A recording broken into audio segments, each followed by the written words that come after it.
வானத்தில் கழுகு கூட்டம் வட்டமிட்டுக் கொண்டிருந்தது. அதே நேரத்தில் மலையின் மேல் சித்தர்கள் தியான நிலையில் இருக்கிறார்கள். இது சாதாரண மலை இல்லை, அதுதான் கழுகு மலை. வாயு மற்றும் ஆகாச சக்தி நிறைந்த ஆன்மீக மலை.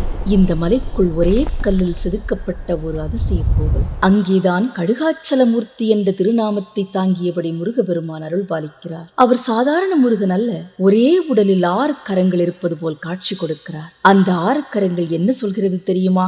ஞானம், தைரியம், கருணை, கட்டுப்பாடு, பாதுகாப்பு, தீயவற்றை அழிக்கும் சக்தி. இங்கே முருகபெருமான் மேற்கு நோக்கி அமர்ந்திருக்கிறார். உன் கடந்த கால வேதனைகள், தொடர்ந்து வரும் பிரச்சனைகள் இன்றோடு மறைந்துவிடும் என்பதை சொல்லுவதற்காக.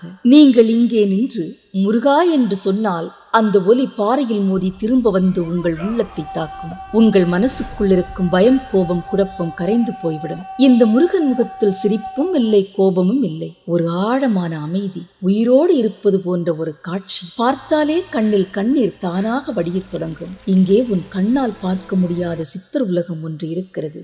சித்தர்கள் இன்னும் இங்கு வாழ்ந்து கொண்டிருக்கிறார்கள் என்பதுதான் பக்தர்களின் நம்பிக்கை. பௌர்ணமி இரவில் சந்திர சக்தியும் மலையின் சக்தியும் ஒன்று சேரும் அந்த நேரத்தில் இந்த மலையை சுற்றி வந்தால் வாழ்க்கையில் அதிசயங்கள் நடக்கும் என்பது நம்பிக்கை. பங்குனி உத்திரம், முருகன் தெய்வானை கல்யாண நாள். அந்த நாளில் ஒரு வேண்டுதல் வைத்தால் திருமணத்தடை நீங்கும், குழந்தை பாக்கியம் கிட்டும். இது பக்தர்களின் நம்பிக்கை அல்ல, அனுபவம். இந்த மலைக்கருகில் வெட்டுவான் கோயில் என்று ஒரு மர்ம கோயில் இருக்கிறது.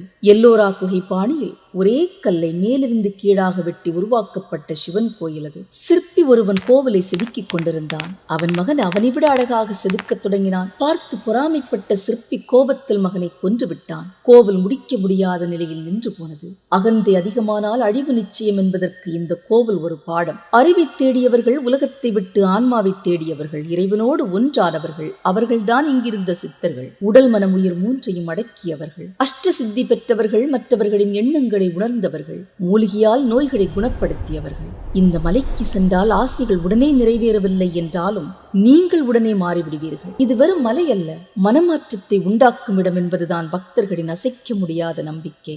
சமயம் இருந்தால் பங்குனி உத்திர நாளில் திருநெல்வேலியிலிருந்து தூத்துக்குடி செல்லும் பாதையில் இருக்கும் கழுகு மலைக்கு சென்று கழுகாச்சலமூர்த்தியை தரிசித்து அவரின் அருளாசி பெற்று வாருங்கள். நன்றி.